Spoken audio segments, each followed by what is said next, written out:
UP और उत्तराखंड की खबरों के लिए एबीपी गंगा को सब्सक्राइब करें और बेल आइकन दबाएं। अब खबर लखनऊ से, जहां पर बद्री ज्वेलर्स के मालिक को गोली मारी गई है। बद्री ज्वेलर्स के मालिक को लखनऊ में गोली मारी गई है। मालिक अभिषेक केसरवानी के हाथ में गोली लगी है।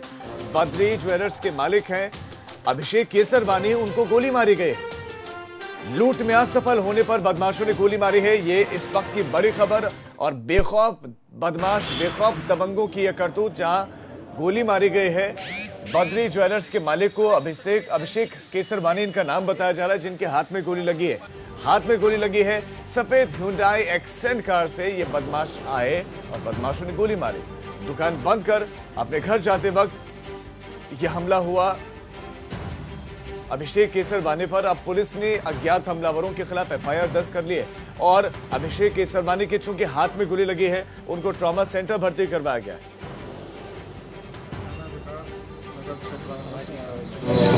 अभिषेक है जो कि बद्री सराफ एंड ज्वेलर्स के नाम से उनका दुकान है। तो दुकान बंद करके अपने पत्नी के साथ घर जा रहे थे अपने स्वयं के वाहन में, और उसी समय एक गाड़ी द्वारा उनको रोककर गोली मारी गई है।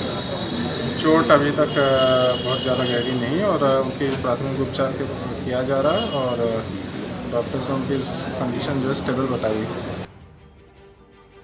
तो उनकी कंडीशन स्टेबल बताई जा रही है।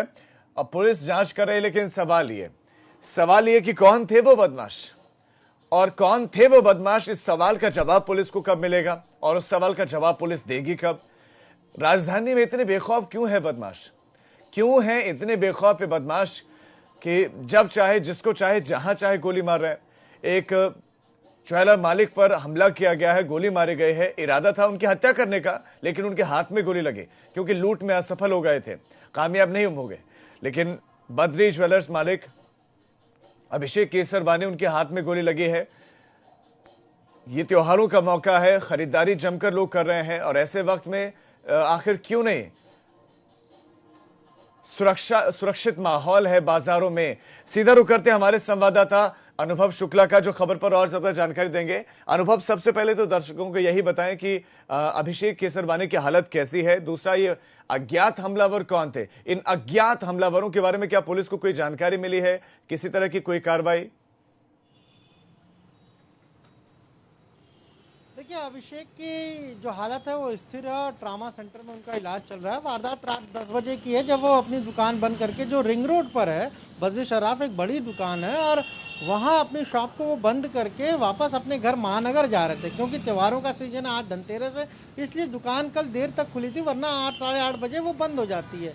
लेकिन रात को 10 बजे जब वो बंद करके घर जा रहे थे, उनके साथ कार में उनकी वाइफ भी थी, और उनकी वाइफ के मुताबिक जब वो पहुंचे अपने घर से थोड़ा करीब थे, सीमा पे एक जगह आती है, वहीं पर हुंडई कार सवार बदमाश उनकी गाड़ी को ओवरटेक करते हैं, आगे गाड़ी लगाते हैं और 2 लोग निकलते हैं, वो फायरिंग कर देते हैं। गोली पहले उनके हाथ में लगती है, फिर कंधे को छूते हुए निकल जाती है, और बदमाश गाड़ी खोलने की भी कोशिश करते हैं, लेकिन चूंकि गाड़ी लॉक थी इसलिए गाड़ी खुलती नहीं है। उसके बाद बदमाश भी महानगर की तरफ भाग जाते हैं। हालांकि पुलिस साफ तौर पर अभी कुछ बता नहीं रही, लेकिन ये जरूर है कि उसका कहना है कि ये लूट के इरादे से तो हमला नहीं हुआ है, इसके पीछे वो कोई पारिवारिक रंजिश को एक वजह बता रहे हैं, और उनका कहना है कि कोई जमीन का अनुभव उसको लेकर। आप बता रहे हैं कि गाड़ी में, क्या वो गाड़ी के भीतर थे, तो गाड़ी के बाहर से गोली चलाई गई, उनको भीतर गोली मारने की कोशिश की है? अगर गाड़ी के भीतर थी, यानी कि लूट का प्रयास का मामला वाकई प्रथम दृष्टया तो नहीं लग रहा है। देखिए, बिल्कुल उनकी गाड़ी को ओवरटेक किया गया, और जब उन्होंने अपनी गाड़ी रोकी तब 2 लोग निकले, उनके हाथ में पिस्तौल थी, और उन्होंने वहीं से फायरिंग कर दी। कांच को तोड़ते हुए गोली पहले अभिषेक के हाथ में लगी और फिर वो कंधे को छूते हुए निकल गई। बदमाशों ने जब कार को खोलने की कोशिश की तो आसपास के लोग आ गए, और उससे डरकर बदमाश जो है वो अपनी गाड़ी में बैठकर भाग गए। लेकिन ये जरूर है कि इससे ये जरूर साबित हो रहा है कि कहीं न कहीं लूट का इरादा तो नहीं था। हाँ, पुलिस जो कह रही है कि कोई उनका जो पारिवारिक रंजिश है, एक जमीन का विवाद बताया जा रहा है, और उसी जमीन के विवाद में कहा जा रहा है कि ये जो फायरिंग हुई है, उन पर हमला हुआ है, ये एक वजह हो सकती है, मुख्य वजह।